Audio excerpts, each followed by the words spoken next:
नमस्कार दोस्तों, रोमा की आवाज़ 2.0 में आपका स्वागत है। आज की हमारी कहानी का नाम है अपमान बना सम्मान।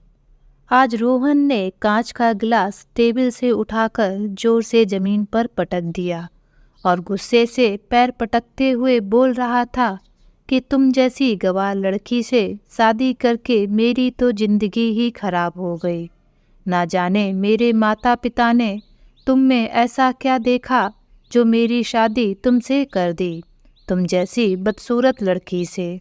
और नैना के पास आकर रोहन नैना को झकझोरते हुए बोलता है, अब रहो तुम इस घर में महारानी बनकर। और पास ही टेबल पर रखे फूलदान को उठाकर ज़मीन पर पटक देता है। डरी सहमी बेचारी नैना को कुछ भी समझ में नहीं आ रहा था कि उसकी ज़िंदगी में वो क्या रहा है और उसकी गलती क्या है जो उसे यह सब सहना पड़ रहा है। इधर रोहन की माँ राधिका जी बहुत ही खुश हो रही थीं कि उन्होंने अपने इकलौते बेटी की शादी अपने पति के दोस्त की बेटी से करवा दी, क्योंकि राधिका जी के पति रामदयाल जी ने अपने मरते हुए दोस्त को वचन दिया था कि वह उनकी बेटी को अपनी घर की बहू बनाएंगे। आज राधिका जी को तो ऐसा लग रहा था कि उन्होंने अपने पति के वचन को पूर्ण करवाकर उनके दोस्त की आत्मा को शांति दिलवाई है। लेकिन उन्हें क्या पता था कि उनके बेटे रोहन को नैना का सांवलापन बिल्कुल भी पसंद नहीं आएगा। राधिका जी तो खुशी मन से अपने रिश्तेदारों के साथ बैठी हुई थीं और विवाह के बारे में बातें कर रही थीं कि तभी उनका बेटा रोहन बौखलाता हुआ अपने कमरे से निकलता है और बोलता है, माँ कैसी गंवार लड़की से मेरी शादी करवा दी, जिसे ना तो ठीक से हिंदी बोलना ही आता है और ना ही अंग्रेजी, और ना ही वह शक्ल की है और सूरत की, ना ही पहनने का उसे कोई ढंग है। इसलिए मैं आप लोगों से इतनी बार बोल रहा था कि मुझे अपनी पसंद की शादी करनी है, लेकिन नहीं, आप लोगों को तो अपना वचन निभाना था। अब निभा लो अपने वचन को, ये रही आपकी बहू, रखो अपने पास। आप दोनों लोगों ने मेरी ज़िंदगी पूरी तरह से बर्बाद कर दी। अब मैं नहीं रह सकता इस गंवार औरत के साथ, जिसे ना तो अच्छे से बोलना आता है, ना ही यह देखने में सुंदर है। और गुस्से में रोहन अपना सामान बैग में भरने लगता है। तभी रामदयाल जी बोलते हैं, अरे बेटा, ऐसे नहीं बोलते। बेटा, वह तुम्हारी जीवन भर की संगनी बन गई है और वह तुम्हारी जिम्मेदारी भी है, जिसके साथ तुमने अग्नि के पवित्र फेरे लिए और अपनी पत्नी बनाकर और इस घर की बहू बनाकर उसे यहाँ लाए हो। तुम उसके साथ ऐसा नहीं कर सकते। रोहन की बातों को सुनकर रामदयाल जी बहुत ही गुस्से में उसे बोलते हैं, लेकिन आज रोहन का गुस्सा तो सातवें आसमान पर था। उसके ऊपर अपने माता पिता की बातों का कोई असर नहीं हो रहा था। वह गुस्से में अपने पिताजी से बोलता है, कैसी जिम्मेदारी पिताजी, आपने तो अपने वचन के खातिर 2 जिंदगियों को दांव पर लगा दिया। मेरी भी कुछ ख्वाहिशें और पसंद थीं, आपने ज़बरदस्ती मेरी शादी इस लड़की से करवा दी। आपने मेरी भी ज़िंदगी बर्बाद करके रख दी, अब झेलो इस लड़की को। तभी रामदयाल जी अपने बेटे से बोलते हैं, हाँ बेटा, तुम्हारी कुछ ख्वाहिशें थीं, लेकिन हमने तुम्हारी शादी बहुत ही अच्छी लड़की के साथ की है। कुछ दिन उसके साथ रहोगे तभी तो उसकी अच्छाइयों को जान सकोगे। अभी उसको आए इस घर में कुछ ही घंटे हुए हैं और तुम उसके साथ ऐसा व्यवहार कर रहे हो। अरे बेटा, कुछ तो उस शादी की लाज रखो। हमने भी तुमसे ज़बरदस्ती नहीं की थी। तुम्हें अगर ऐसा लग रहा था तो शादी के लिए पहले ही मना कर देना चाहिए था। तब रोहन बोलता है, मेरा तो उस समय दिमाग ही खराब था, मैं भावनाओं में बह गया था, लेकिन मुझे अब यह बिल्कुल भी पसंद नहीं है। मैं इसके साथ एक पल भी नहीं रह सकता। राधिका जी ने अपने बेटे को रोकने की बहुत कोशिश की। उन्होंने भी उसे बहुत समझाया, पर रोहन को तो आज ना जाने कौन सा भूत सवार था। राधिका जी बोलती है, बेटा जो किया वह बहुत ही सोच समझ कर किया हम लोगों ने। विश्वास रखो बेटा, नैना से अच्छी समझदार जीवन साथी तुम्हें नहीं मिल सकती। समझने की कोशिश करो बेटा। तभी आर्यन बोलता है, कितनी समझदार है, वह तो दिख रही है मुझे। ऐसा करिए, आप ही इसका अचार डालकर खाते रहिएगा। पर अब मैं यहाँ एक पल भी नहीं रह सकता और मैं जा रहा हूँ अपनी जॉब पर वापस। मुझे बुलाने की कोशिश मत करिएगा। राधिका जी अपने बेटे को रोकने की बहुत कोशिश करती हैं, लेकिन रोहन उनका हाथ झटकता हुआ कमरे से बाहर निकल जाता है। बाहर खड़ी नैना को घूरता हुआ वहां से चला जाता है। नैना अब यह सब देखकर और सुनकर काठ की गुड़िया सी खड़ी बुत बनकर सिर्फ आंखों से अनगिनत आंसू बहाए जा रही थी। एक पल में ही उसकी ख्वाहिशों का महल टूटकर बिखर गया हो। उसे तो कुछ समझ में ही नहीं आ रहा था कि आखिर उसके जीवन में यह क्या हो रहा है। नैना की भी ख्वाहिशें थीं, जो कि हर एक कुंवारी लड़की अपने जीवन साथी के साथ देखना चाहती है। उसकी क्या गलती थी जो उसको जीवन भर का दर्द मिल गया? बस यही गलती थी ना कि उसने अपने पिताजी के वचन का पालन किया था। अभी 10-12 घंटे पहले ही वह अपने घर से विदा होकर अपने ससुराल आई थी, लेकिन इन मात्र 10-12 घंटों में ही उसकी जिंदगी ने कई करवटें ले ली। नैना खड़ी खड़ी सोच रही थी कि यह कैसी वचन की बेड़ियां थीं, जिसके अंजाम के बारे में शायद ही किसी को पता हो। एक ऐसा वचन जो कई जिंदगियों को बर्बाद कर गया।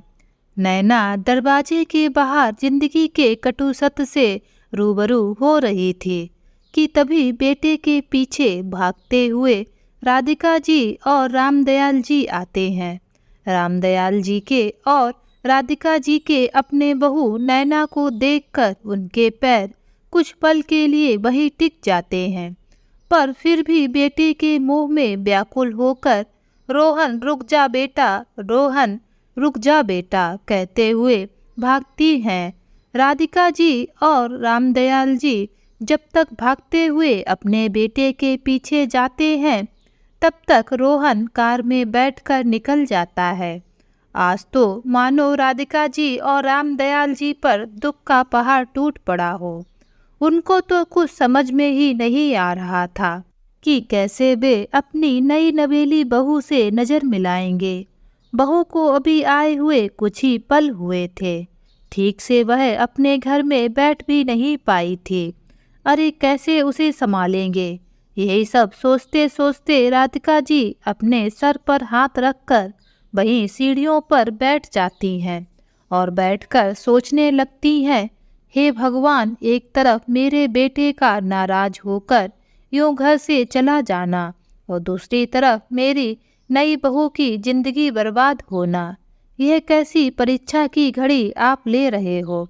अभी भी यह सब सोच ही रही थी कि तभी हाथ में पानी का गिलास लिए नैना राधिका जी के पास आकर बैठ जाती है और कहती है, माँ जी पानी पी लीजिए, आप चिंता मत कीजिए, समय के साथ सब ठीक हो जाएगा।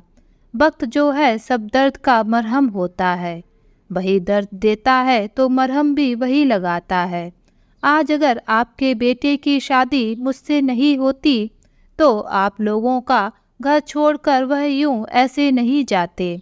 बदकिस्मत तो मैं हूँ जो बचपन में मेरी माँ मर गई और जवानी की दहलीज पर पहुँची तो पिताजी भी मुझे छोड़कर चले गए।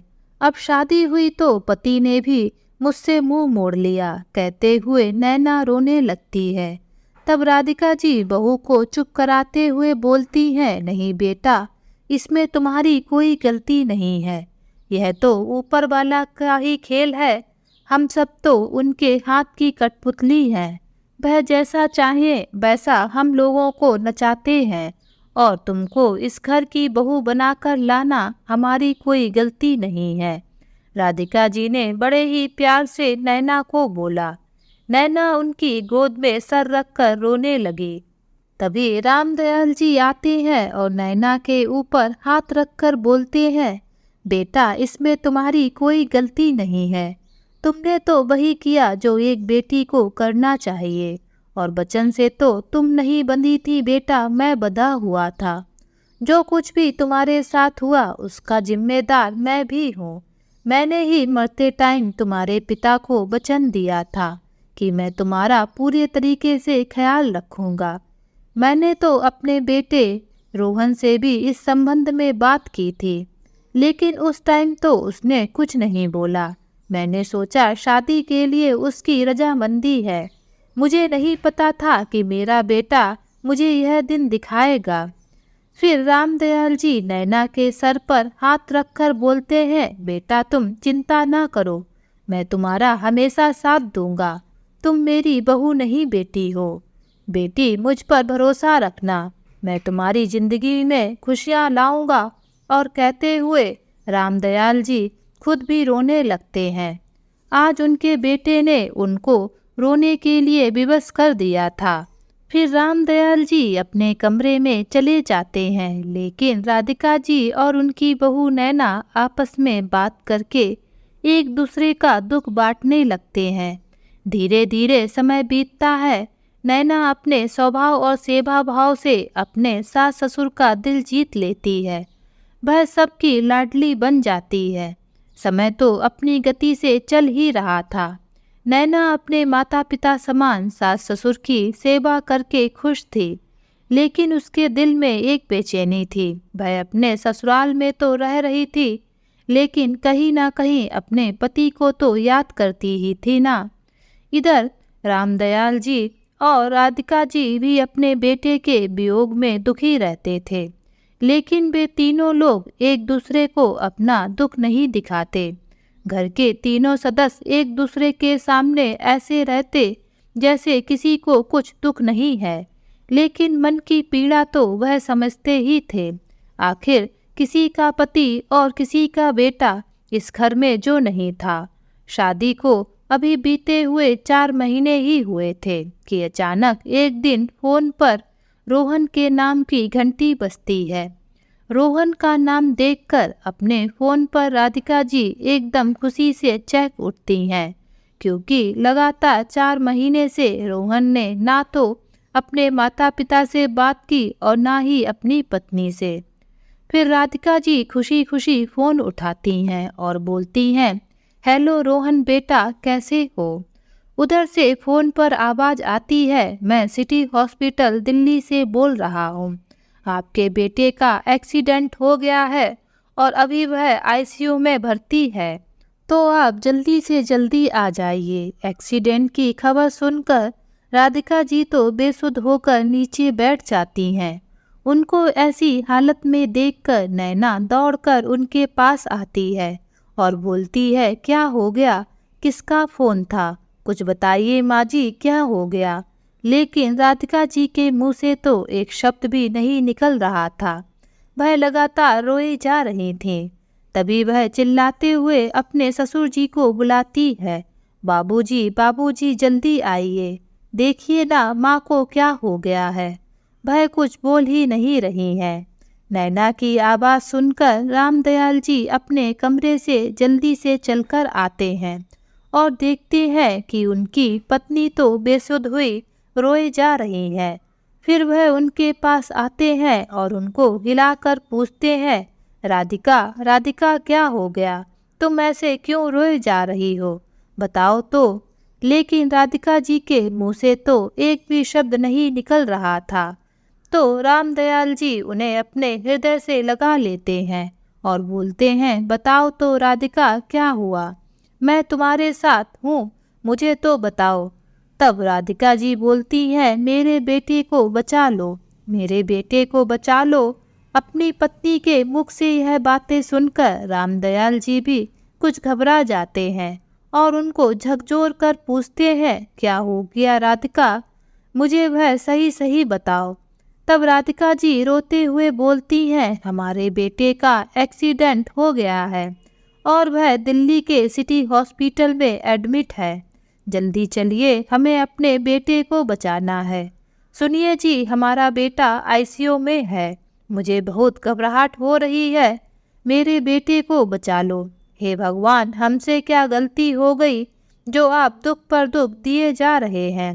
राधिका जी बोले ही जा रही थी और आंखों में झरझर आंसुओं की धारा निकलती जा रही थी, जिसे देखकर रामदयाल जी राधिका जी को सीने से लगाते हुए कहते हैं, कुछ नहीं होगा हमारे बेटे को, तुम भरोसा रखो।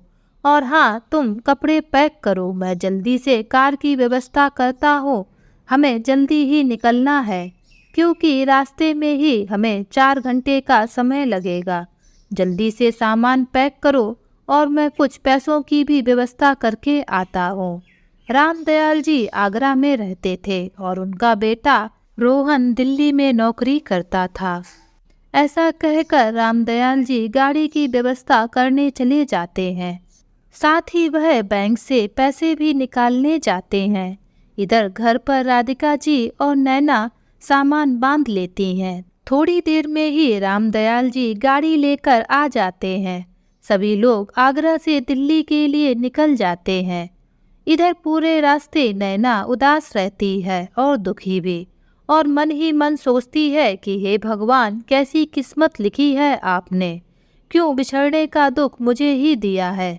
माँ पिताजी को पहले ही खो चुकी हूँ और अब ये भी जिंदगी की जंग लड़ रहे हैं। भले ही रोहन मुझे अपनी पत्नी ना मानता हो, लेकिन वह है तो मेरा पति ही, और वह अपने कर्तव्यों से कैसे पीछे हट सकती थी। नैना की सास राधिका जी ने तो उससे मना भी किया था कि वह वहाँ उनके साथ ना चले, लेकिन वह उनके मना करने के बावजूद भी उनके साथ आ गई, क्योंकि उसे तो लग रहा था कि उसके कर्मों की सजा रोहन भुगत रहा है। वह जब से रोहन की जिंदगी में आई है, उसका हंसता खेलता परिवार बिखर गया।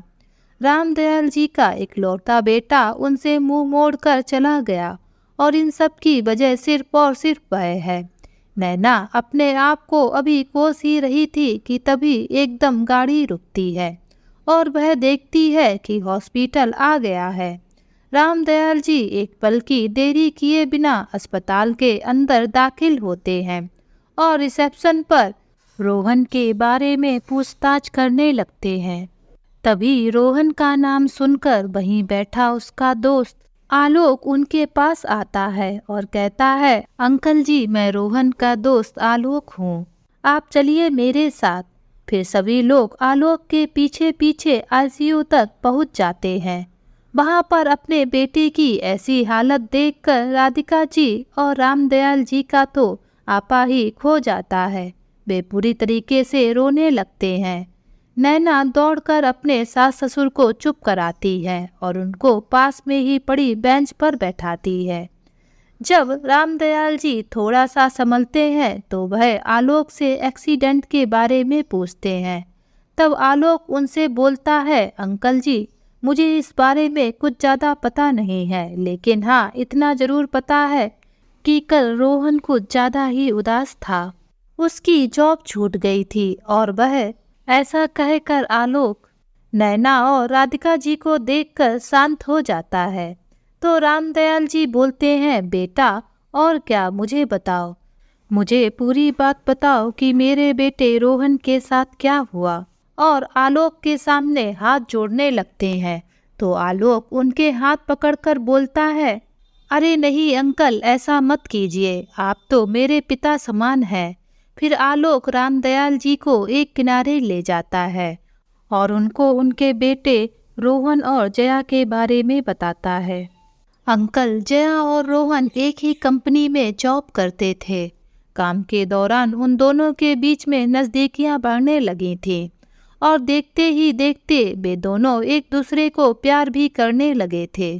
देखते ही देखते जया रोहन को पसंद करने लगी, साथ ही उसे प्यार भी करने लगी थी।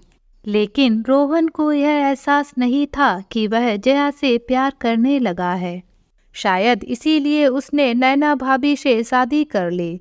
इधर जया भी उसे प्यार के वास्ते दे रही थी। रोहन को कुछ भी समझ में नहीं आ रहा था, इसलिए वह शादी के बाद यहाँ चला आया। जया को लगा कि उसने नैना से शादी नहीं की, लेकिन जब उसे पता चला कि रोहन नैना से शादी करके यहाँ आया है तो वह उससे बोल रही थी कि तुम अपनी पत्नी को तलाक दो। उसी कारण दोनों में थोड़ा सा झगड़ा चल रहा था। रोहन इस वजह से अपने ऑफिस के कामों पर भी ध्यान नहीं दे पा रहा था, इसलिए उसके बॉस ने उसे नौकरी से भी निकाल दिया। इधर जया से झगड़ा और उधर नौकरी छोड़ने के दुख से वह बहुत निराश था। उसे कुछ भी समझ में नहीं आ रहा था कि वह क्या करे, इसलिए उसने कल रात बहुत शराब पी रखी थी। शराब के नशे में वह कार निकाल कर जाने लगा। मैंने उसे बहुत मना किया, लेकिन वह नहीं माना और कार निकाल कर चला गया। उसके बाद उसके साथ क्या हुआ मुझे नहीं पता। रात में 2 बजे मेरे पास फ़ोन आया। मैंने फ़ोन उठाया तो वह रोहन का था और उसके फ़ोन से उधर से आवाज़ आई कि वह सिटी हॉस्पिटल दिल्ली से बोल रहे हैं। मैं भागकर जब इधर आया तो देखा रोहन आईसीयू में भर्ती है और तब से डॉक्टर के बाहर निकलने का इंतज़ार कर रहा हूँ। नर्स बोल रही थी कि काफ़ी गंभीर चोटें आई हैं, इसलिए पिछले 5 घंटे से उसका इलाज हो रहा है। आलोक के मुंह से सब बातें सुनकर रामदयाल जी तो जड़बत रह जाते हैं। उन्हें तो कुछ भी समझ में नहीं आता। वह अपना सर पकड़कर बेंच पर बैठ जाते हैं और रोते हुए बोलते हैं कि एक बार बेटा मुझे अपनी स्थिति तो बताते। मुझसे अनजाने में 3 जिंदगियां बर्बाद हो गई। तभी आलोक उनके कंधे पर हाथ रखता है। अंकल जी, इसमें आपकी कोई गलती नहीं है, सब ईश्वर का ही खेल है। उनके आगे अंकल हम लोगों की नहीं चलती है। वह जैसा सोचते हैं वैसा ही होता है। आप हिम्मत रखिए, सब ठीक हो जाएगा।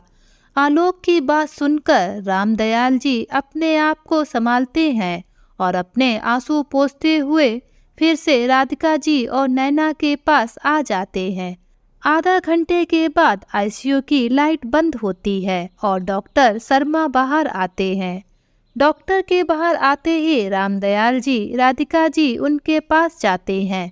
फिर डॉक्टर कहते हैं, देखिए मैंने तो अपनी तरफ से पूरी कोशिश की है, अब आप भगवान पर भरोसा रखिए, क्योंकि पेशेंट के लिए 72 घंटे बहुत ही क्रिटिकल होने वाले हैं।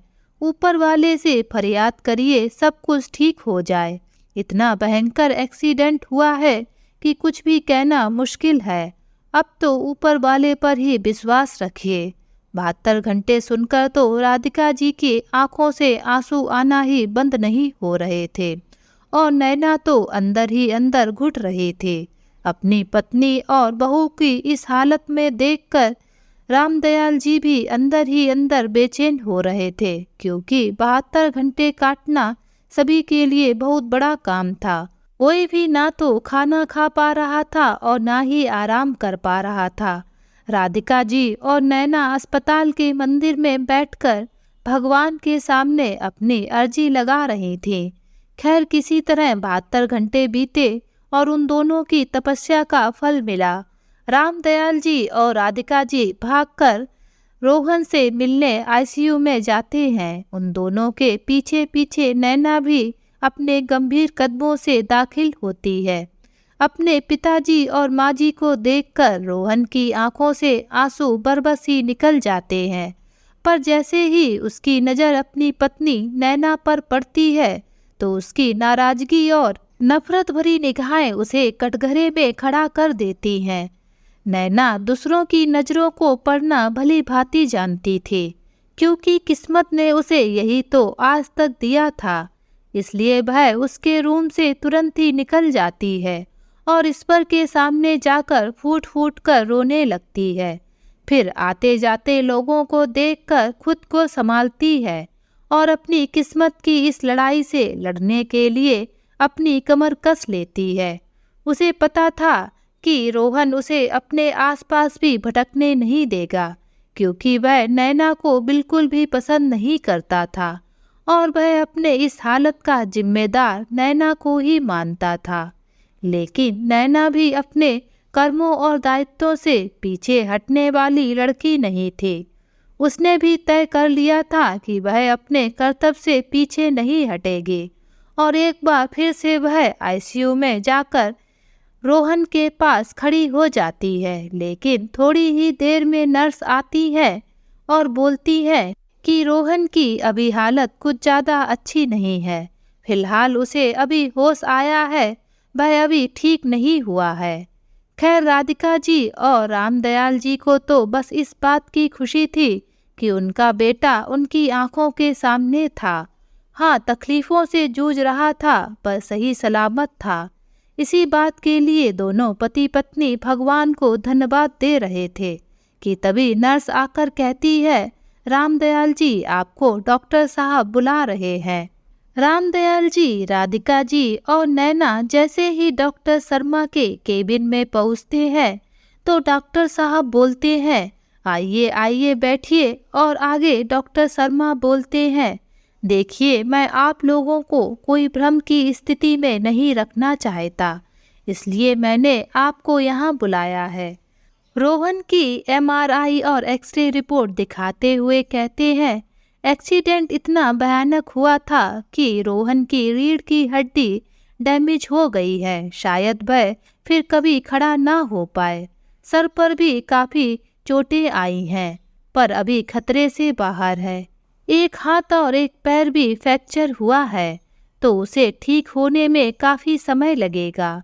उसके कुछ ऑपरेशन भी किए गए हैं रीढ़ की हड्डी ठीक करने के लिए, पर पूरी तरह से कामयाब हुए हैं या नहीं, यह तो कुछ दिनों के बाद ही पता चलेगा, जब वह उठकर बैठ पाएगा। फिर डॉक्टर शर्मा आगे बोलते हैं कि ऐसे केसों में कई बार देखा गया है कि पेशेंट आजीवन बेड पर ही पड़े रहते हैं। सिर्फ 5% की उम्मीद होती है कि वह अपने कार्य स्वयं कर सके, सही से चल पाएं और बैठ पाएं, या हम कह सकते हैं कि अपनी नॉर्मल जिंदगी जी पाएं। पर हम अपनी पूरी कोशिश करेंगे कि रोहन पूरी तरह से ठीक हो जाए और अपनी जिंदगी जैसे वह जीता आया है वैसे ही जिए। डॉक्टर शर्मा जी की बातें सुनकर सभी की चेहरे पर गंभीरता की लकीरें दिखाई देने लगती हैं, पर कर भी तो क्या सकते थे सिवाय ईश्वर से प्रार्थना करने के। खैर, दिन यूं ही इंतजार में बीत रहे थे कि एक दिन रोहन पूरी तरह से ठीक होकर घर वापस आ जाएगा। आखिरकार ईश्वर ने उनकी सुन ली और वह दिन आ गया जिस दिन डॉक्टर ने उसको घर ले जाने की इजाज़त दे दी। रोहन घर तो आ जाता है, पर वह नैना से दूर रहना चाहता था। वह चाहता था कि नैना उससे दूर ही रहे, लेकिन यह संभव नहीं था, क्योंकि किसी न किसी को तो 24 घंटे रोहन के पास रहना ही था, उसकी देखभाल करने के लिए, क्योंकि वह अभी भी उठकर चलने फिरने की स्थिति में नहीं था। और ऐसे में नैना ही थी जो उसकी अच्छे से देखभाल कर सकती थी। लेकिन रोहन की जिद के आगे रामदयाल जी और राधिका जी को झुकना पड़ा। उन्होंने आलोक से कहकर एक नर्स की व्यवस्था कर ली, लेकिन नर्स भी सुबह 8 बजे से लेकर रात के 8 बजे तक रहती थी। बाकी के टाइम में उन दोनों लोगों को ही उसकी देखभाल करनी पड़ती थी। 10-15 दिन तो जैसे तैसे कट गए। रामदयाल जी ने अपने बेटे की जैसे तैसे देखभाल की, लेकिन एक दिन रामदयाल जी की भी तबीयत खराब हो गई, तो राधिका जी को ना चाहते हुए भी नैना से बोलना पड़ा कि बेटा, अब तुम्हें ही अपने पति की देखभाल करनी होगी, तुम्हें ही उसको सही समय पर दवा देनी है और तुम्हें ही उसको सही टाइम पर एक्सरसाइज भी करानी है। राधिका जी की बात सुनकर नैना दंग रह जाती है, क्योंकि रोहन तो उसे बिल्कुल भी पसंद नहीं करता था कि वह उसके कमरे में भी जाए।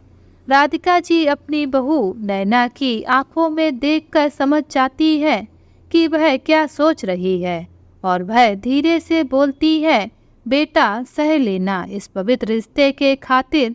देखना, एक दिन रोहन का दिल भी पिघलेगा और वह तुम्हें अपना लेगा। कहते कहते राधिका जी भावुक हो जाती हैं और उनकी आंखों से आंसू बहने लगते हैं। तो नैना अपनी सासू माँ से बोलती है, नहीं माँ जी आप रोइए मत, मैं सब कर लूँगी, आप अपना और पिताजी का ध्यान रखिए। फिर राधिका जी नैना से बोलती है, आज से तू रोहन के कमरे में सोएगी, क्योंकि मुझे तेरे पिताजी को भी देखना है। मुझे माफ़ कर देना बेटा, पर अब जो तुम्हारे साथ होने वाला है वह शायद और भी बुरा होगा, क्योंकि अब से तुम्हें ही रोहन की देखभाल करनी है। इस दौरान तुम्हें वह बहुत कुछ सुनाएगा, हो सकता है तुम्हें बहुत कुछ भला बुरा भी कहे, लेकिन बेटा तुम सह लेना। फिर राधिका जी नैना से बोलती है, बेटा यह लो पानी और दवा, रोहन को याद से खिला देना, उसके दवा खाने का समय हो रहा है, और रात को सोने से पहले उसकी थोड़ी सी एक्सरसाइज भी करवा देना हाथों की, जैसा अस्पताल में नर्सों ने बताया था। ठीक है बाजी, मैं देख लूँगी। थोड़ी देर बाद नैना हिम्मत करके डरते डरते रोहन के कमरे में जाती है और टेबल पर पानी का गिलास रख देती है और दवा भी रखती है। जैसे ही सामान रखने की आवाज़ आती है, वैसे ही आर्यन आवाज़ देता है, माँ आप कहाँ थी? मैं कब से इंतज़ार कर रहा था। देखिए ना मेरे पैर में कब से खुजली हो रही है। आप भी सोच रही होंगी कि मैं कैसा नालायक बेटा हूँ कि अपने पैरों में खुजली भी नहीं कर सकता। ऐसा बोलते हुए रोहन की आंखों से आंसू निकल रहे थे। नैना भी उसको देखकर दुखी हो रही थी और उसके भी आंखों से आंसू निकल रहे थे। नैना अब बिना कुछ बोले रोहन के पैर में खुजली करने लगती है, लेकिन रोहन को जैसे ही महसूस होता है कि यह कोई अजनबी एहसास है, वह भावुकता से निकलकर चीख पड़ता है, दूर हो जाओ मेरी नज़रों से, मैं मर जाना पसंद करूँगा, पर तुम्हें अपनी नज़रों के सामने देखना कतई पसंद नहीं करूँगा, निकल जाओ मेरे कमरे से। और वह ज़ोर ज़ोर से चिल्लाने लगता है। इतना सब सुनने के बाद भी नैना बेड को थोड़ा सा ऊपर करती है और दवा निकालकर उसे खाने को देती है, पर रोहन गुस्से से उसका हाथ झटक देता है। फिर नैना ज़बरदस्ती उसको दवा खिलाती है और पानी पिलाती है, साथ ही उसके हाथों की एक्सरसाइज भी करवाती है। अब तो हर दिन यही सिलसिला चल रहा था। रोहन नैना को हर समय खरी खोटी सुनाता रहता था, वह उसकी बिल्कुल भी इज्जत नहीं करता, लेकिन नैना मजबूरी बस सब सुनती रहती और अपने मुंह से एक बात भी नहीं निकालती। एक दिन की बात है, रोहन नैना पर इतनी जोर चिल्लाया कि वह अंदर तक टूट गई। रोहन नैना को धक्का मारकर दूर गिरा देता है और उसकी बहुत बेइज्जती करता है। वह गुस्से में अपनी पत्नी से बोलता है कि किस मिट्टी की बनी हो जो किसी की नफरत भी नहीं समझ पाती। तुम्हारी जगह कोई और लड़की होती तो अब तक इस घर को छोड़कर जा चुकी होती, पर तुम्हारे जैसी बेशर्म लड़की मैंने आज तक नहीं देखी, जिसे अपमानित होने में बहुत मज़ा आता है, अनपढ़ गंवार औरत। उस दिन नैना रोहन की बातों को सुनकर जोर जोर से रोना चाहती थी, लेकिन वह इतनी विवश थी कि ऐसा कर भी नहीं सकती थी। अब तो नैना दिन पर दिन पत्थर सी बनती जा रही थी। 7 महीने में वह इतना तो जान गई थी कि वह इस घर में अब तक टिकी है क्योंकि उसके सास ससुर ने उसे सर आँखों पर रखा है, इसलिए अक्सर वह अंदर अंदर घुटती रहती। नैना अपने निस्वार्थ विश्वास सेवा भाव से अपने पति की तकलीफ़ों को कम करती गई, लेकिन नैना की खुद की अंदर की तकलीफ़ें बढ़ती गईं। देखते ही देखते कब 2 महीने निकल गए पता ही नहीं चला। अब तक रोहन के काफ़ी जख्म भर चुके थे, पर नैना के जख्म आज भी हरे थे। इसलिए एक दिन सबके उठने से पहले नैना घर छोड़कर निकल जाती है, एक ऐसे सफ़र पर जहां उसके साथ उसकी परछाई के अलावा कोई और नहीं था। नैना के भजन के साथ ही उस घर के लोगों की नींद खुलती थी, पर आज ऐसा कुछ नहीं हो रहा था। इसलिए चिंतित होकर राधिका जी नैना को देखने कमरे में जाती हैं, लेकिन नैना वहाँ भी नहीं थी। वह दौड़कर रसोई में देखती है, लेकिन नैना वहाँ भी नहीं थी। वह रोते हुए अपने पति के पास जाती हैं तो रामदयाल जी से कहती है, अरे हमारी नैना बहू कहीं दिख नहीं रही है। पूरा घर देख लिया लेकिन हमारी नैना बहू कहीं नहीं दिख रही है। राधिका जी के पति भी पूरा घर देख आते हैं लेकिन नैना कहीं नहीं मिलती है। रामदयाल जी और राधिका जी को अब तक समझ में आ गया था कि नैना इस घर को छोड़कर चली गई है। रामदयाल जी अपनी पत्नी राधिका से बोलते हैं, नैना बेटी रहती भी तो कैसे रहती इस घर में, जब उसका पति ही उसे पसंद नहीं करता तो वह किस मुंह से यहाँ रहती। जाने कहाँ गई होगी मेरी बच्ची, भगवान उस पर रहम करना। इधर रोहन को जब पता चलता है कि नैना घर छोड़कर चली गई है तो वह मन ही मन बहुत खुश होता है और अपनी माँ से बोलता है, चलो आफत चली गई इस घर से, अब चैन से तो रहने को मिलेगा। तब राधिका जी अपने बेटे से बोलती है, बेटा वह तुम्हारी पत्नी थी, उसके लिए ऐसे शब्द ना बोलो। तब रोहन गुस्से में माँ से बोलता है, वह बहू होगी आपकी, मेरी कोई नहीं है। 1-2 महीने में रोहन बिल्कुल ठीक हो जाता है और वह फिर से दिल्ली जाता है और वहाँ जया से मिलता है, क्योंकि वह अभी तक जया को भूल नहीं पाया था। वह जया से शादी कर लेता है और उसको अपने साथ लेकर अपने घर आ जाता है। जब रोहन अपने घर पर आता है और जया को अपनी माँ और पिताजी से मिलवाता है तो राधिका जी और रामदयाल जी तो उसे देखकर दंग रह जाते हैं। उन्हें अपने बेटे की इस करतूत पर गुस्सा भी आता है, लेकिन वे अब कर भी क्या सकते थे। रामदयाल जी और राधिका जी ना चाहते हुए भी जया को अपनी बहू मान लेते हैं। जया थोड़ी घमंडी स्वभाव की थी। वह अपने सास ससुर से ना तो अच्छे से बोलती, ना ही उनके कोई काम करती। कुछ सालों तक जया का व्यवहार रोहन के साथ सही रहा, लेकिन अब वह आर्यन से भी थोड़ी कटी कटी रहने लगी।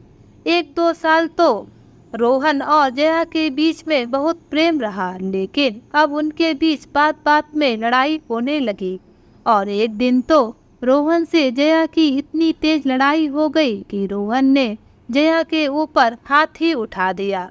उस दिन जया घर से तो चली गई, लेकिन पुलिस स्टेशन में जाकर रोहन और उसके माता पिता के नाम FIR दर्ज करवा दी। रोहन के ऊपर मारपीट के गंभीर आरोप लगाए। पुलिस आकर रोहन को गिरफ्तार करके चली गई। इधर रोहन के माता पिता पुलिस को देखकर घबरा गए। वह पुलिस वालों से बोले भी कि मेरे बेटे ने कुछ नहीं किया है, लेकिन पुलिस वालों ने उनकी एक ना सुनी। रामदयाल जी और राधिका जी बहुत देर तक बैठे बैठे पुलिस वालों से मिन्नतें करते रहे, लेकिन पुलिस वालों ने उनकी एक ना सुनी और उनसे बदतमीजी से बात करने लगे। राधिका जी का तो रो रो कर बुरा हाल हो गया था। उन्होंने आज से पहले कभी भी पुलिस स्टेशन के दर्शन नहीं किए थे। तभी रामदयाल जी पुलिस इंस्पेक्टर से बोलते हैं, सर हमें एक कॉल करनी है, क्या आप हमें एक कॉल करने देंगे? तो पुलिस इंस्पेक्टर बोलता है, हाँ आप नंबर बोलिए, हम आपकी बात करा देंगे। रामदयाल जी नंबर बताते हैं तो पुलिस इंस्पेक्टर वह नंबर मिला देते हैं और फ़ोन उनको पकड़ा देते हैं। फ़ोन पर बात करके रामदयाल जी वापस अपनी बेंच पर बैठ जाते हैं। तो राधिका जी पूछती हैं कि आप किससे फ़ोन करने गए थे? तभी रामदयाल जी अपनी पत्नी राधिका से बोलते हैं, सब्र रखो राधिका, अभी सब पता चल जाएगा कि मैं किससे बात करने गया था। अभी रामदयाल जी को फ़ोन किए 15 मिनट ही हुए थे कि बाहर से एक मैडम आती हैं। उन मैडम को देखकर पुलिस इंस्पेक्टर एकदम खड़ा हो जाता है और उनको सैल्यूट मारने लगता है।